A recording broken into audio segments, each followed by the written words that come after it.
Kembali tim Cimat punya cerita.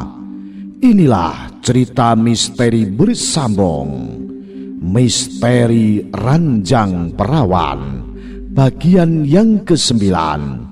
Ditulis Abidin Ubaidillah dengan pembawa cerita Ki Banu Asmoro.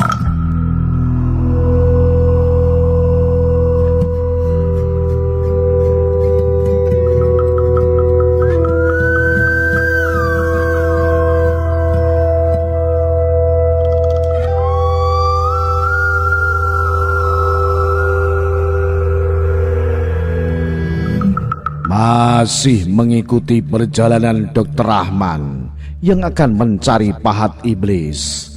Saat bertemu dengan Nyai Martisirah, Nyai Martisirah bercerita dan penjelasannya membuatku memahami asal-usul harimau Cindaku. Sebagaimana yang diterangkan wanita tua ini, murid dari sang pangeran itu adalah Datuk Singgalang. Konon Datuk inilah yang menguasai seluruh harimau-harimau di tanah Sumatera yang dulu masih bernama Swarna Bumi atau Swarna Dwipa. Sedangkan Kiai Ragelung itu cikal bakal penguasa harimau yang ada di tanah Jawa. Meski memiliki kesamaan, tapi dalam perkembangan seiring zaman, ada ketidakcocokan antara penerus dari para penguasa harimau ini untuk menentukan siapa penerus mereka. Datuk Singgalang lebih menekankan penerus mereka adalah anak keturunan sedarah yang laki-laki. Jika tidak mempunyai keturunan laki-laki, boleh diturunkan pada kemenakan ataupun saudara seayah. Sedangkan Kiai Ragelung lebih bebas memilih penerusnya, siapa saja asalkan mampu dan bertanggung jawab dengan ilmu yang dimilikinya dapat menguasainya. Di akhir kekuasaan Mataram Islam, ada pengikut dari Kiai Ragelung yang merantau ke Sumatera, yaitu Aryo Saloko. Ketika memasuki daerah Basemah yang ada di Sumatera Selatan, Aryo Saloko tanpa sengaja telah membunuh seekor harimau yang masuk ke dalam kampung. Sebenarnya oleh penduduk sekitar, Aryo Saloko sudah diingatkan untuk tidak mengusir sang dato. Namun karena sombong akan ilmu harimau miliknya, Aryo Saloko menyerang harimau itu hingga tewas.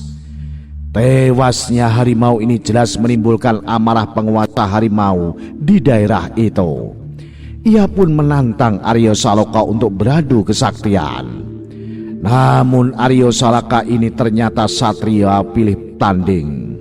Ilmu harimau miliknya cukup tinggi, hingga ia bisa menaklukkan penguasa harimau di Basemah. Hanya saja sikap Aryo Saloko yang merasa selalu unggul menyebabkan ia tinggi hati. Aryo Saloko mengumumkan bahwa dirinya adalah penguasa seluruh harimau di Sumatera. Mendengar hal ini, Datuk Singgalang pun marah. Ia merasa wilayahnya sudah diganggu oleh penerus Kiai Ragelung. Namun untuk turun langsung menghadapi orang sombong seperti Aryo Saloko, Datuk Singgalang merasa belum mampu. Karena itu ia mengutus panglima kepercayaannya, yaitu Panglima Bagus Karang, yang makamnya ada di Bukit Siguntang, Palembang. Setelah mendapatkan mandat dari Datuk Singgalang, Panglima Bagus Karang pun menemui Aryo Saloko di Basemah. Awalnya Panglima Bagus Karang hanya memperingatkan agar Aryo Saloko mawas diri, tidak jumawa dengan kemampuan yang ia miliki. Sebab di atas langit masih ada langit. Sayangnya peringatan ini tidak diindahkan oleh Aryo Saloko. Ia malah menantang Panglima Bagus Karang untuk perang tanding.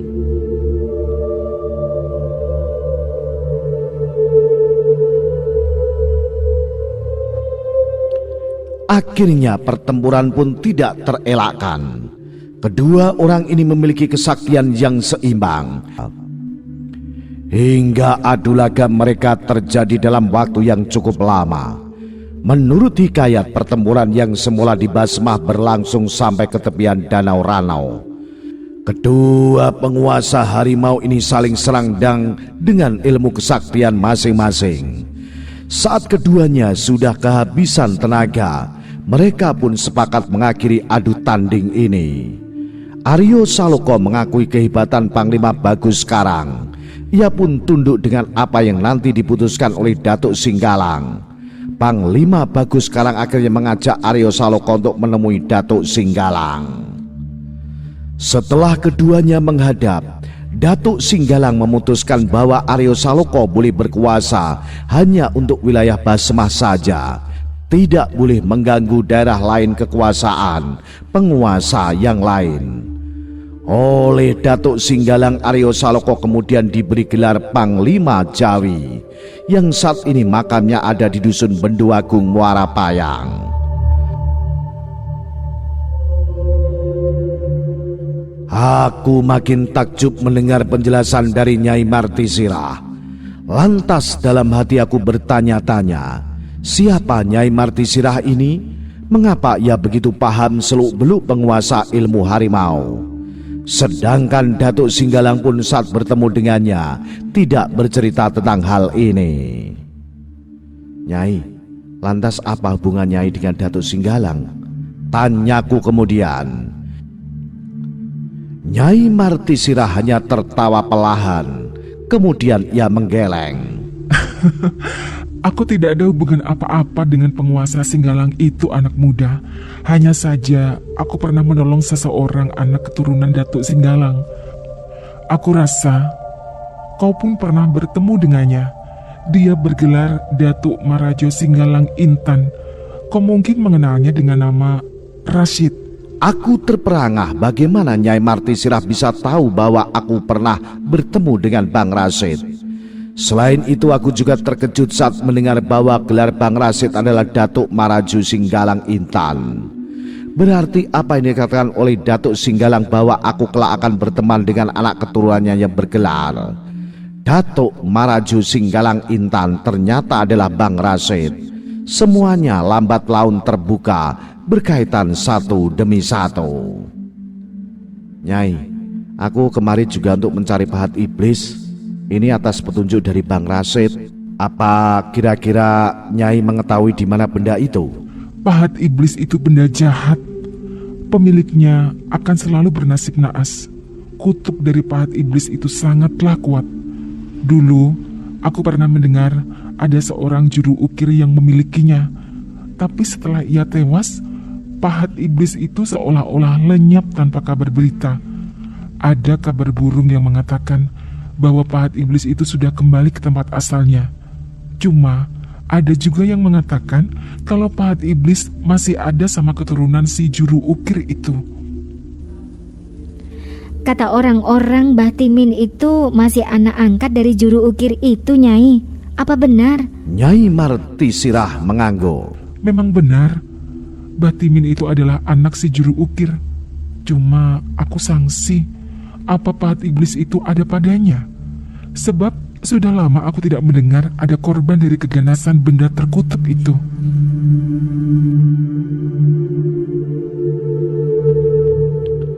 Pemandangan Sungai Batanghari di kala sore dari tepian Tanggurajo memang cukup indah. Dijuluki sebagai Ancolnya Jambi. Tanggurajo berada persis di depan rumah dinas Gubernur. Namun dari sebutan tersebut banyak dari masyarakat dan sejarawan yang menentang. Berbeda dengan Ancol, Tanggurajo menyimpan sejarah yang sangat menarik. Dulunya merupakan sebuah bangunan kecil yang menjadi tempat naik turunnya penguasa tertinggi pada zaman kerajaan, kesultanan, dan lain-lain. Tempat ini telah ada sejak zaman kerajaan Hindu dan dulunya berlokasi di ujung Jabong. Lokasi Tanggurajo ini letaknya tergantung pada sang penguasa berada. Saat ini merupakan kawasan bagi berkumpulnya masyarakat dan menjadi pusat berburu kuliner. Tanggurajo memiliki jalur untuk menuju ke destinasi lain yaitu Menara Gentala Alas. Selain Masjid Seribu Tiang, menara ini merupakan salah satu simbol kehalaman di Jambi. Gentala adalah kependekan dari genta dan tala yang berarti lonceng dan penyelaras dan merupakan tempat tertinggi Allah SWT. Di dalamnya terdapat museum yang menceritakan awal kedatangan Islam di kota ini dan juga dilengkapi dengan berbagai benda-benda bersejarah lainnya. Berada di puncak keramaian, tentunya tempat ini sangat terawat. Penghujung dapat melihat pemandangan cantik di sore hari. Hamparan rerumputan yang terawat, lingkungan yang bersih, pemandangan sungai Batanghari di depan, dan matahari terbenam, serta lampu berwarna-warni yang menghiasi jembatan semakin membuat suasana semakin romantis. Tak biasa dan tak hanya ramai oleh anak muda, tempat ini juga sering dikunjungi oleh keluarga. Bahkan beberapa di antara mereka ada yang piknik di teman untuk menuju ke Tanggorajo. Terlebih dahulu menyusuri salah satu jembatan ikonik dengan panjang ukuran 503 meter yang hanya boleh digunakan oleh pejalan kaki. Selain bersejarah, alasan mengapa tempat ini selalu ramai adalah kulinernya. Di tempat kuliner di Tanggorajo itu ternyata juga ada pemandangan-pemandangan yang indah dan cantik. Nampak dua orang sedang bercakap-cakap. Mereka adalah Dr. Nungki dan Rasid. Keduanya sedang menikmati suasana sore di Tanggorajo dengan ditemani es kelapa muda. Abang yakin pahat iblis itu memang ada? Rasid mengangguk. Awalnya sempat ragu, cuma setelah ditelaah lagi abang yakin benda itu memang ada. Terus apa hubungannya dengan roh putri yang ada dalam ranjang itu, Bang? Rasid diam sejenak. Pertanyaan itu disendiri belum terjawab dengan pasti olehnya, sebab ia sendiri belum bisa berkomunikasi langsung dengan putri itu. Entahlah, abang juga kurang tahu. Hanya saja waktu abang menembus ke sana dan bertempur dengan kedua naga, putri ini berteriak bahwa abang harus membawa pahat iblis itu dan senjata yang lainnya. Senjata yang lainnya? Ada lagi, Bang? Tanya Nungki heran, sebab baru kali ini ia mendengar Rasid menyebut ada senjata yang lain. Ya, senjata itu berupa taring harimau tunggal. Senjata itu yang bisa membunuh siluman 2 ekor naga. Nungki berkedip ngeri. Kenapa ia bisa berhubungan dengan hal-hal yang aneh seperti ini? Apalagi saat ia melihat Rasid yang malam itu berubah menjadi harimau kumbang. Perasaan ngeri, takut, cemas berbaur menjadi satu. Rasa itu hadir justru karena ia memiliki satu rasa yang lain dengan Rasid. Pria ini memiliki karisma tersendiri di mata Nungki. Sejak awal ia mengenal Rasid, sosok pria itu mendapat tempat yang istimewa di dalam hatinya. Meski ia sendiri belum berani mengungkapkan perasaannya, sebab Rasid sendiri masih menganggapnya sebatas teman. Lantas, apa abang sudah menemukan taring harimau itu? Rasid hanya tersenyum sambil meminum es kelapa mudanya. Hal ini membuat Nungki makin penasaran. Kenapa pria di hadapannya ini penuh dengan rahasia? Padahal ia sudah berusaha untuk menjadi orang yang bisa menyimpan segala hal yang pribadi sekalipun. Apa Rasid tidak percaya padanya? Bang, kenapa sih mesti ada orang-orang jahat dan benda-benda aneh seperti itu? Rasid tersenyum. Jika kita menanyakan hal itu, sama saja kita bertanya mengapa Allah menciptakan syaitan. Allah SWT memerintahkan agar kita patuh dan taat kepadanya. Allah juga memerintahkan agar kita jangan tergoda untuk meninggalkan perintah-perintah itu. Perintah patuh dan taat dibarengi dengan godaan. Sebab kalau tidak ada godaan, sikap taat dan patuh menjadi persoalan biasa. Taat dan patuh yang sejati yaitu apabila ada rayuan dan dorongan untuk berbuat maksiat, tetapi orang tersebut mampu menahannya. Allah mengendaki agar ketaatan dan kepatuhan seorang timbul karena rasa takut kepadanya. Ini adalah ibadah yang hanya karena Allah semata, bukan untuk siapa-siapa. Walaupun benar godaan syaitan kepada kita mengalihkan tujuan ibadah itu, Allah menciptakan syaitan adalah hikmah. Seperti hikmahnya Allah menciptakan kejahatan, kemaksiat dan mungkar. Syaitan menurut Al-Quran adalah makhluk yang kerjanya mengajak kepada perbuatan jahat dan keji serta berbohong. Sebagaimana dalam surah Al-Baqarah ayat 169, sesungguhnya setan itu hanya menyuruh kamu berbuat jahat dan keji, dan mengatakan terhadap Allah apa yang tidak kamu ketahui. Syaitan itu adalah musuh manusia. Allah telah menegaskan bahwa syaitan itu adalah musuh yang nyata bagi manusia dalam surat Al-Baqarah ayat 208. Hai orang-orang yang beriman, masuklah kamu ke dalam Islam keseluruhan, dan janganlah kamu turut langkah-langkah syaitan. Sesungguhnya syaitan itu musuh yang nyata bagimu. Manusia diuji, apakah kuat imannya menolak ajakan dan godaan setan? Karenanya manusia diberi alat, sarana dan kemampuan oleh Allah untuk menjauhi kejahatan itu. Bila sadar dan mengerti ajakan amar ma'ruf nahi mungkar, syaitan dan kejahatan tidak akan kembali memperdaya manusia. Nah, bagaimanakah kisah selanjutnya? Ikuti terus cerita misteri bersambung.